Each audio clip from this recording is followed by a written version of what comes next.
Canada's housing minister is defending the federal government's housing plan as the minister faced repeated questions today from the opposition about the need to table a budget to lay out how the government will achieve its housing objectives. This new government is taking action on housing affordability with a GST cut for new home buyers. And we appreciate the support around the House for that initiative to make housing more affordable. Excellent. But we're going to go a lot farther than that. We have to revolutionize how we build housing in this country with modular, off-site construction to make our industry more efficient, to deliver the housing faster, greener, and cheaper. Okay, he's a former Vancouver mayor. The current Vancouver mayor is in the national capital today to sit down with federal lawmakers. Housing, infrastructure, public safety, all key topics on the mayor's agenda for these talks. And Mayor Ken Sim joins me in the studio now. Mayor Sim, it's good to see you. Thanks for coming in. Great. Thank you for having me, Dave. You're here to advocate for your top priorities. Housing has to be a massive one in Vancouver, right? There's a supply crunch, a price hike. What are you looking for there in terms of working with the federal government on that? Well, look, we're extremely pleased that the federal government wants to build a lot more housing and faster, and we support that. So we met with the housing minister, and we expressed our support for that initiative, and we also expressed, the devil's in the details, and we just like to see how this plays out. But of course, we're going to support. Well, the devil is in the details, right? I mean, the scale of ambition is enormous, to double the pace of housing construction, 500,000 a year. Yeah. How optimistic are you that that is achievable? I mean, it's good to have moonshots and be aspirational to bring urgency to things, but there are some big structural challenges there. Yeah, I can't comment as to how it's going to be achieved across the country, but I can tell you in the city of Vancouver, we've done a lot of work to speed up the permitting process, to look at rezonings, and we've opened up a whole bunch of new opportunities to build a lot more housing. And we're seeing positive aspects around that. Rents are actually going down in the city of Vancouver, and there's a lot of construction going forward. The one challenge I think we're going to have as a nation, and this will be a challenge in Vancouver as well, is the city of Vancouver. We have a pretty significant capital deficit. In the tune of about $500 million a year. Just regular maintenance and upgrades to sewers, roads, all that kind of stuff. Yeah, I'll give you an example. It's going to cost $300 million to fix our sidewalks in the city of Vancouver. Yeah. And we're putting about $1.4 million into our sidewalks every single year because of other fiscal challenges. And so one of the plans for the federal plan is to waive development charges and be made whole elsewhere. So that's great. We just need to see how we get made whole, because if we don't, these things may not be buildable. Well, this is the push-pull of municipal governance, right? That you don't want to jack up property taxes too much because it makes things unaffordable. But if you keep increasing development fees, it bakes in costs to the front end of new homes. Yep. I would assume, is Vancouver, like a lot of municipalities, unable to run a deficit, like has to have a balanced budget, or can you actually run a capital deficit on an annual basis? Because there are a lot of municipalities in the country who can't go into the red on an annual basis, so it makes it tough to do the capital. Vancouver has, we're in a unique situation where we can actually raise debt, and so under the Vancouver Charter, that's allowed. But it's, if we're talking about the capital investment, it's a pretty significant issue. For example, we have a bunch of land, there's a bunch of land by one of our SkyTrain stations.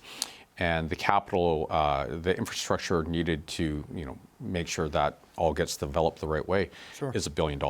Right. And the city of Vancouver, like a 1% property tax is about $10 million. So if there is no funding from senior levels of government and we cannot charge development charges and the builders aren't able to pass that on to the consumers, and the city had to pick it up. To give you an illustrative example, we would have to increase property taxes 100% just to build the plumbing to, service that area right by a SkyTrain station. So the devil's in the details. We're very supportive of the Prime Minister's initiative.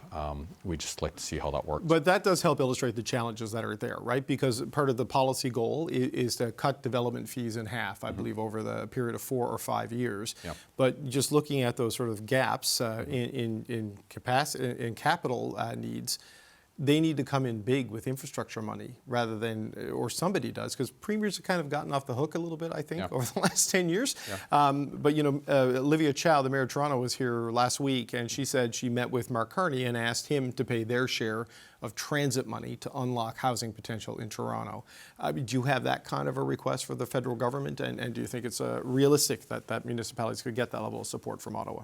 Yeah, look, we would love to get a lot of funding on transit, on development charges. You know, I'll give you another example. Right now, we're building a subway line across the city, and it stops on the west side of Vancouver, and we want to extend that out to the university. Because, first of all, the university represents the second largest employer in the province of BC, and we'd love to connect the university to the rest of the city. The second thing is there's 13.2 million square feet of buildable space in what we call the Jericho lands that's run by Musqueam, Squamish, and Tsleil-Waututh First Nations. It just makes sense to put the subway in there before it gets built up, and it would just unlock a lot of housing. So. The cities don't have the funding, like the money to build the SkyTrain or the subway. We need help from senior levels of government or it doesn't get built. If we get that funding, guess what? It actually achieves a whole bunch of goals. We can open up more housing. It's great for the economy. It actually gets cars off the road. And it doesn't happen if we don't get support from the feds. Right. And what about the provinces, though, Mayor Sim? I mean, I have watched provinces across Canada sort of reduce their fiscal capacity by cutting user fees, and license plates are free in Ontario and things like this. And this is money that, you know, they are constitutionally responsible for cities that they're no longer taking in, so no longer have the capacity to support the economic engines of their provinces, which are their big cities in a lot of ways. There seems to be this push to get the federal government to fill these gaps. I mean, what do you want to see at the provincial level in British Columbia? Yeah, well, like I think the provinces need to, this is a general comment, and we have a great working relationship. I'm not trying to get you into a fight with David Eby, I swear. You know. Oh yeah, if we fight, it's behind the scenes, and he's a lot taller than me, so. He's taller than everyone. No, look, the reality is we need senior levels of government to step up. And look, the reality is it is challenging. It is tough. And being just very pragmatic, no government wants to charge people for anything because it actually hurts their re-election chances. And so I understand why we're in the situation we're in, but guess what? That's why we're in the situation we're in. Right. And so if we want better transit that moves people along throughout the cities and throughout all of our cities for that matter, we do have to charge somewhere. Because at the end of the day, it doesn't get built unless we have it, and there's only one taxpayer out there. It may get carved up differently, but someone's going to have to pay for it. So if the province doesn't charge, it's going to fall on the cities and the feds. Right. Now, just as a final point, I know we're very early in the mandate. It's only a little over a month since Mark Carney and his team won the election.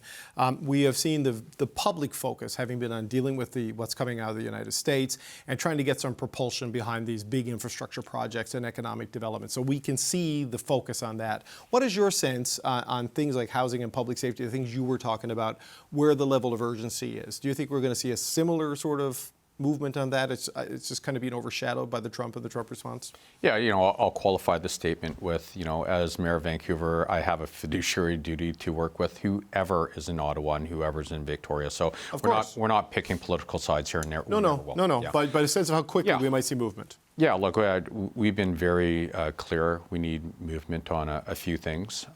One is bail reform for repeat offenders.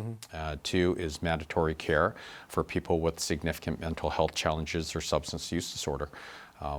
Those are, when we talk about public safety in the city of Vancouver and from a caring and compassionate point of view, nothing's going to happen unless we have movement on those two files. And so we are very optimistic. We had a lot of great conversations over the last 2 days with the ministers that are working on those files, and it looks like they're working pretty hard and fast on it. So we'll see.